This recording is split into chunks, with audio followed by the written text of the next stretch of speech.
Halo, assalamualaikum warahmatullahi wabarakatuh. Selamat datang di channel Bang Ji. Pada kesempatan kali ini konten baru channel ini, yaitu dengerin buku. Jadi buat teman-teman yang kiranya agak malas dalam membaca, kali ini akan saya bantu dengan audiobook. Mudah-mudahan bisa menambah pengetahuan buat teman-teman dan juga buat saya sendiri khususnya. Jadi untuk buku pertama yang saya bacakan adalah Personality Plus atau Kepribadian Plus karya Florence Littauer. Ahli bahasa oleh Anton Adiwiyoto, editor Wim dan Linda Dewi Agus. Kita langsung saja masuk ke isi bukunya. Selamat mendengarkan. Apa yang membuat diri Anda begitu istimewa? Banyak hal. Temukan betapa hebat dan kreatif Tuhan membuat Anda dalam Kepribadian Plus. Dalam hal buku ini, Anda akan mengetahui apakah Anda seorang sanguin yang spontan, lincah dan periang, seorang melankolis yang penuh pikiran, setia, tekun, seorang koleris yang suka petualangan, persuasif, percaya diri, seorang pragmatis yang ramah, sabar, puas, atau perpaduan dari sifat-sifat di atas. Anda juga akan mengetahui bagaimana cara yang sebaik-baiknya untuk menggunakan aset anugerah Tuhan yang unik ini untuk mendatangkan keserasian ke dalam semua hubungan Anda. Florence Littauer menjelaskan, setelah kita tahu siapa diri kita dan mengapa kita bertindak dengan cara seperti yang kita lakukan, kita bisa memulai memahami jiwa kita, meningkatkan kepribadian kita, dan belajar menyesuaikan diri dengan orang lain. Begitu Anda memahami bagaimana cara mengeluarkan apa yang terbaik dari diri Anda akan mendapatkan bahwa orang lain juga kelihatan lebih baik. Temukanlah orang yang selalu Anda inginkan untuk menjadi kepribadian plus. Bagian 1. Profil kepribadian. Metode pemeriksaan diri yang cepat. Bab 1. Hanya ada satu Anda. Setiap orang menginginkan kepribadian yang lebih baik. Kita semua membayangkan diri kita berada di Fantasy Island dari film seri, di mana tentang lonceng misi mengubah diri kita menjadi orang ningrat yang fasih bicara dan berpakaian indah-indah. Kita tidak lagi tersandung, tersaruk-saruk, atau meraba-raba. Kita bicara, memikat, menawan, dan mengilhami. Setelah pertunjukan berakhir, kita mematikan setelan pikiran kita dan memulai kembali pola ujian hidup kita. Sementara kita memandangi layar yang kosong, kita bertanya-tanya dalam hati, mengapa komedi situasi kita dihentikan? Mengapa kita digantikan oleh bintang-bintang baru yang memainkan peran mereka dengan penuh keyakinan? Mengapa rupanya kita dibuang sebagai orang yang tidak cocok? Kita buru-buru ke kursus kepribadian yang menjanjikan untuk mengubah kita menjadi orang yang otaknya cemerlang dalam waktu 24 jam. Pengalaman evaluasi diri yang akan menjadikan diri kita dewa-dewa kecil dengan tenaga maksimal. Atau pelajaran sensitivitas, tempat kita akan meraba-raba jalan ke masa depan yang fantastis. Kita berjalan terus mengharapkan mukjizat dan pulang dengan rasa kecewa. Kita tidak cocok dengan acuan orang yang menarik, penuh dengan potensi yang digambarkan sebagai norma. Kita mempunyai dorongan, kemampuan, dan kepribadian yang berbeda-beda, dan kita tidak bisa diperlakukan sebagai orang yang sama. Tidak ada dua orang yang sama. Kalau kita semua seperti telur yang identik dalam sebuah karton, seekor ayam betina raksasa bisa menghangatkan kita dan mengubah kita menjadi anak ayam yang manis atau ayam jago yang gagah dalam sekejap mata. Tetapi kita semua berbeda. Kita semua dilahirkan dengan rangkaian kekuatan dan kelemahan kita sendiri. Dan tidak ada rumus ajaib yang bisa bekerja seperti mukjizat bagi kita semua.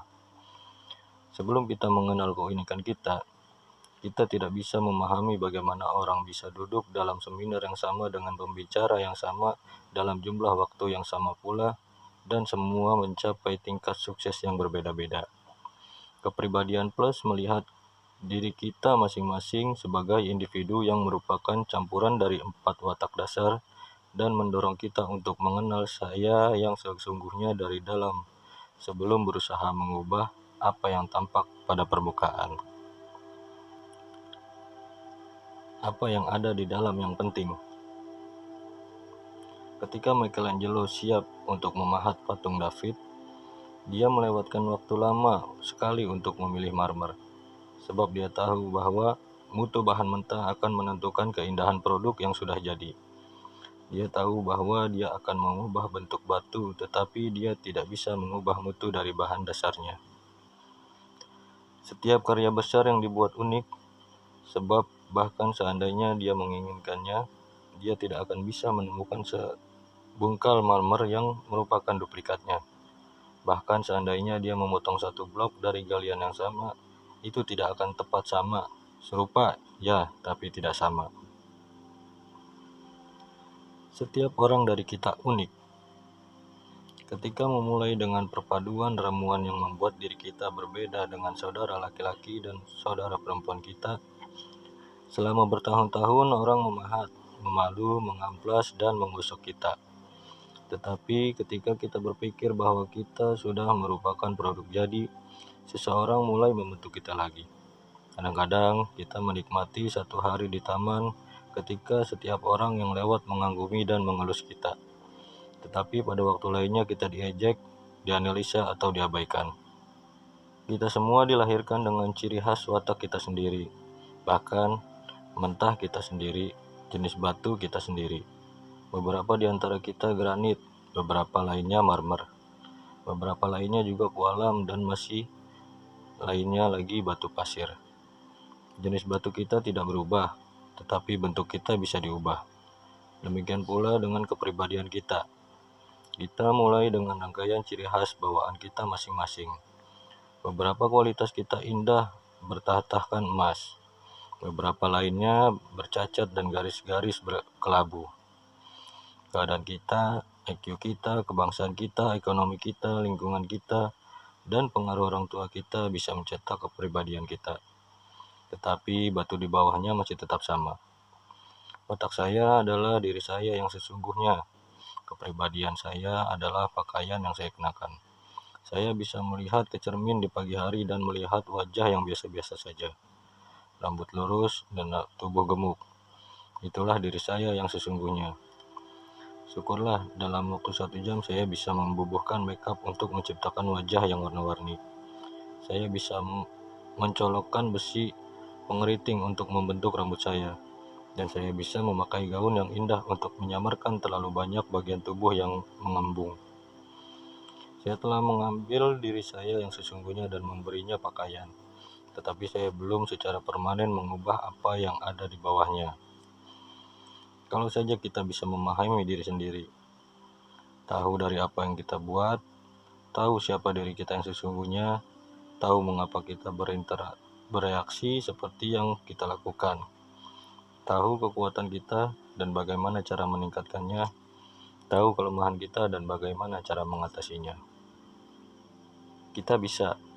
Kepribadian plus akan menunjukkan kepada kita bagaimana cara memeriksa diri kita, bagaimana cara memoles kekuatan kita, dan bagaimana cara mengikis kelemahan kita. Setelah kita tahu siapa diri kita dan mengapa kita bertindak seperti cara kita melakukannya, kita bisa memulai memahami jiwa kita, meningkatkan kepribadian kita, dan belajar menyesuaikan diri dengan orang lain.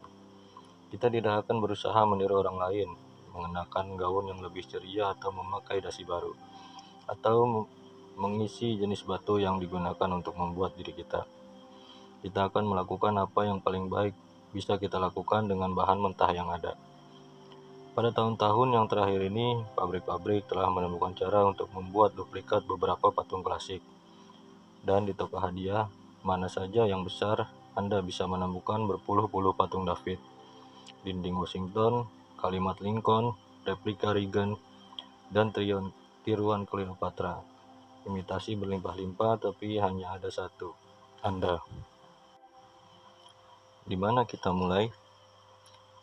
Berapa banyak di antara Anda yang mempunyai Michelangelo kompleks? Berapa banyak di antara Anda yang melihat orang lain sebagai bahan mentah yang siap dipahat oleh tangan Anda yang ahli? Berapa banyak di antara Anda yang bisa memikirkan paling sedikit satu orang yang benar-benar bisa Anda bentuk kalau saja dia mau mendengarkan kata-kata dan kebijaksanaan Anda? Seberapa bergairah dia untuk mendengar diri Anda? Kalau saja mungkin untuk membentuk kembali orang lain, suami saya, Fred, dan saya sendiri akan sempurna. Sebab kami siap saling memahat lainnya sejak awal. Saya tahu bahwa seandainya dia mau mengendurkan ketegangan dan bersenang-senang, kami akan punya kehidupan perkawinan yang baik.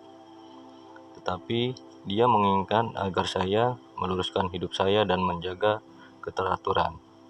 Dalam bulan madu kami, saya dan Fred bahkan berselisih paham tentang makan buah anggur.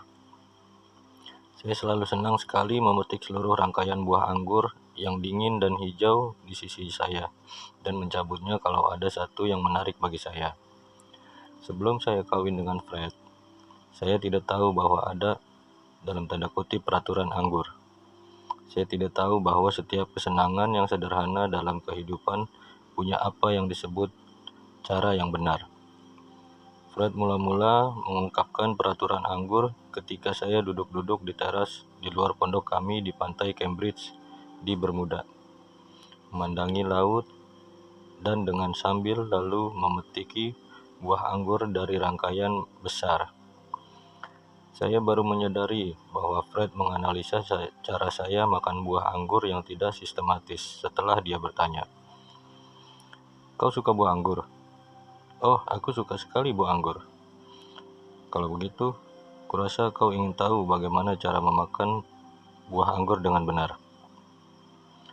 Mendengar perkataan itu, saya tersentak dari lamunan saya yang romantis dan mengajukan pertanyaan yang kemudian menjadi bagian dari kebiasaan yang rutin. Apa yang salah kulakukan? Ini bukan bahwa kau salah melakukannya. Kau hanya tidak melakukannya dengan benar. Saya tidak melihat banyak perbedaan, tapi saya mengikuti kata-katanya.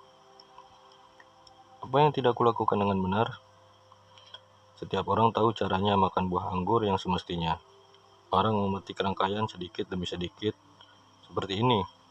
Fred mengeluarkan pemotong kuku dan memotong rangkaian kecil buah anggur yang diletakkannya di hadapan saya. Sementara dia berdiri dengan bangga melihat ke bawah kepada saya. Saya bertanya, apakah ini membuat anggur terasa lebih lezat? Itu bukan karena rasanya. Ini supaya rangkaiannya yang besar akan mempertahankan bentuknya lebih lama. Cara kau memakan buah anggur hanya meraih buah anggur dari sana-sini, merusak rangkaian. Lihat apa yang kau lakukan kepada buah itu. Lihat semua tangkai kecil yang tanpa buah itu mencuat di mana-mana. Itu merusak bentuk seluruh rangkaian. Saya memandang berkeliling teras yang terasing untuk melihat kalau ada sekelompok penilai anggur yang bersembunyi menunggu untuk memasukkan rangkaian buah anggur saya dalam konteks. Tapi saya tidak melihat siapapun, maka saya berkata, siapa peduli sih? Saya belum lagi mengetahui bahwa siapa peduli sih bukanlah pertanyaan yang pantas diajukan kepada Fred. Sebab hal itu menyebabkan mukanya berubah menjadi merah dan dia menghela napas sambil berkata dengan sikap tidak berdaya, "Aku peduli, dan itu seharusnya sudah cukup." Fred benar-benar memperdulikan setiap perincian dalam hidup, dan kehadiran saya saja dalam keluarganya agaknya sudah merusak bentuk seluruh kelompok. Untuk membantu saya, Fred dengan rajin memulai berusaha meningkatkan diri saya. Bukannya menghargai kebijaksanaannya, saya berusaha menyabot strateginya dan dengan halus mengubahnya untuk menjadi lebih seperti saya. Selama bertahun-tahun, Fred memahat dan mengikis kegagalan saya, dan saya secara teratur mengamplas garis-garisnya yang salah. Tetapi tidak ada seorang pun di antara kami yang makin membaik.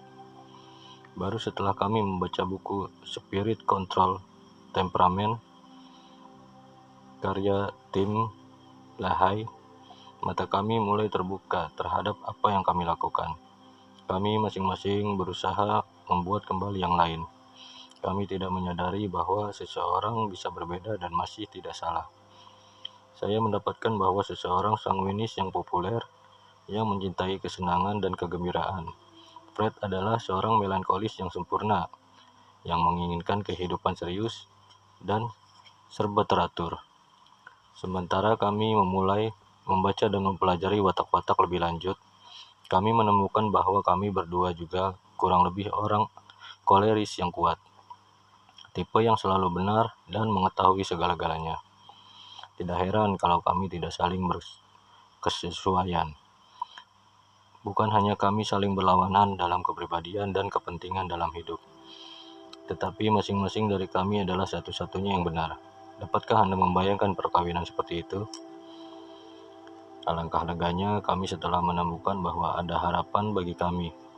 Kami bisa saling memahami watak lainnya dan saling menerima kepribadian lainnya.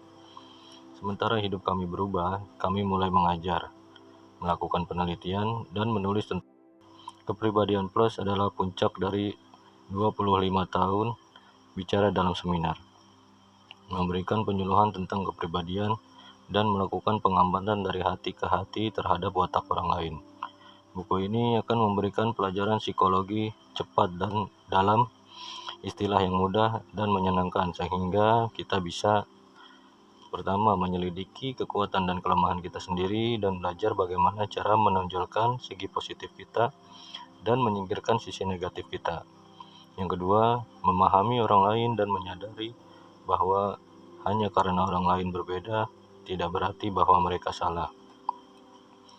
Untuk menemukan bahan mentah kita dan memahami sifat dasar kita akan menyelidiki pengelompokan kepribadian atau watak yang mula-mula ditetapkan oleh Hippocrates 2400 tahun yang lalu. Kita akan bersenang-senang dengan orang sanguinis yang populer yang mengeluarkan antusiasme. Kita akan serius dengan orang melankolis yang sempurna, yang berusaha mengejar kesempurnaan dalam segala hal. Kita akan maju ke depan bersama orang koleris yang kuat, yang dilahirkan dengan bakat pemimpin. Dan kita akan rileks dengan orang pragmatis yang damai, yang dengan bahagia menerima kehidupan. Tidak peduli siapa dari kita punya sesuatu untuk dipelajari dari setiap jenis ini. Baik, selanjutnya untuk bab 2 mungkin teman-teman bisa mencatat agar bisa tahu kepribadian seperti apa diri Anda. Dan berikut ini adalah masing-masing kekuatan dari 4 kepribadian yang ada. Yang pertama, kepribadian sanguinis populer. Ekstrovert, pembicara, optimis, mempunyai kekuatan. Emosi sanguinis populer. Kepribadian yang menarik, suka berbicara, menghidupkan pesta, rasa humor yang hebat, ingatan kuat untuk warna, secara fisik memukau pendengar, emosional dan demonstratif, antusias dan ekspresif, periang dan penuh semangat, penuh rasa ingin tahu, baik di panggung, lugu dan polos, hidup di masa sekarang, mudah diubah, berhati tulus, dan selalu kekanak-kanakan. Sanguinis populer di pekerjaan, sukarelawan untuk tugas, memikirkan kegiatan baru, tampak hebat di permukaan, kreatif dan inovatif, punya energi dan antusiasme, mulai dengan cara cemerlang, mengilhami orang lain untuk ikut, mempesona orang lain untuk bekerja. Sanguinis populer sebagai teman, mudah berteman, mencintai orang, suka dipuji, tampak menyenangkan, dicemburi orang lain, bukan pendendam, cepat minta maaf, mencegah saat membosankan, dan suka kegiatan spontan. Terakhir, sanguinis populer sebagai orang tua. Mempunyai kekuatan membuat rumah menyenangkan, disukai teman anak-anak, mengubah bencana menjadi humor, dan merupakan pemimpin sirkus. Kepribadian kedua yaitu kepribadian melankolis sempurna. Introvert, pemikir, dan pesimis. Kepribadian melankolis sempurna mempunyai kekuatan emosi melankolis sempurna, mendalam dan penuh pikiran, analitis, serius dan tekun, cenderung jenius, berbakat dan kreatif, artistik atau musikal, filosofis dan puitis, menghargai keindahan, perasa terhadap orang lain, suka berkorban, penuh kesadaran dan idealis. Melankolis sempurna sebagai orang tua, menetapkan standar tinggi, ingin segalanya dilakukan dengan benar, menjaga rumah selalu rapi, merapikan barang anak-anak, mengorbankan keinginan sendiri untuk orang lain, dan mendorong intelijensi dan bakat. Melankolis sempurna di pekerjaan, berorientasi jadwal, perfeksionis, standar tinggi, sadar perincian, gigih dan cermat, tertib dan terorganisasi, teratur dan rapi, ekonomis, melihat masalah, mendapat pemecahan kreatif, perlu menyelesaikan apa yang dimulai, dan suka diagram, grafik, bagan, daftar. Melankolis sempurna sebagai teman, hati-hati dalam berteman, puas tinggal di latar belakang, menghindari perhatian, setia dan berbakti, mau mendengarkan keluhan, bisa memecahkan masalah orang lain, sangat memperhatikan orang lain, terharu oleh air mata penuh belas kasihan, dan mencari teman hidup ideal. Yang ketiga, kepribadian koleris yang kuat. Ekstrovert, pelaku, optimis. Mempunyai kekuatan emosi koleris kuat. Berbakat memimpin, dinamis dan aktif, sangat memerlukan perubahan, harus memperbaiki kesalahan, berkemauan kuat dan tegas, tidak emosional bertindak, tidak mudah patah semangat, bebas dan mandiri, memancarkan keyakinan, dan bisa menjalankan apa saja. Koleris kuat sebagai orang tua, mempunyai kekuatan memberikan kepemimpinan kuat, menetapkan tujuan, memotivasi keluarga untuk kelompok, tahu jawaban yang benar, dan mengorganisasi rumah tangga. Koleris kuat di pekerjaan, mempunyai kekuatan berorientasi target, melihat seluruh gambaran, terorganisasi dengan baik, mencari pemecahan praktis, bergerak cepat untuk bertindak, mendelegasikan pekerjaan, menekankan pada hasil, membuat target, merangsang kegiatan, berkembang karena saingan. Koleris kuat sebagai teman, mempunyai kekuatan, tidak terlalu perlu teman, mau bekerja untuk kegiatan, mau memimpin dan mengorganisasi, biasanya selalu benar dan unggul dalam keadaan darurat. Dan kepribadian terakhir yaitu kepribadian pragmatis damai. Introvert, pengamat, pesimis. Mempunyai kekuatan emosi pragmatis damai. Yang pertama, kepribadian rendah hati, mudah bergaul dan santai, diam, tenang, dan mampu. Sabar, baik keseimbangannya. Hidup konsisten, tenang tapi cerdas, simpatik dan baik hati, menyembunyikan emosi, bahagia menerima kehidupan, dan serbaguna. Pragmatis damai sebagai orang tua, menjadi orang tua yang baik, menyediakan waktu bagi anak, tidak tergesa-gesa, bisa mengambil yang baik dari yang buruk, dan tidak mudah marah. Pragmatis damai di pekerjaan, cakap dan mantap, damai dan mudah sepakat, punya kemampuan administratif, menjadi penengah masalah, menghindari konflik, baik di bawah tekanan dan menemukan cara yang mudah.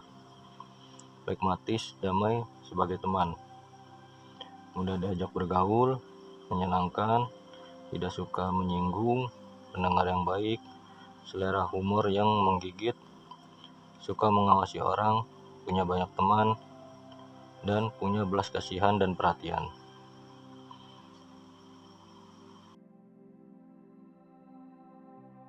Oke, sampai sini dulu audiobook part 1 kita. Mudah-mudahan bermanfaat buat teman-teman semua. Jangan lupa jika suka dengan audiobook ini, klik like dan tidak lupa subscribe, sertakan komen juga ya. Sampai ketemu di part 2. Terima kasih.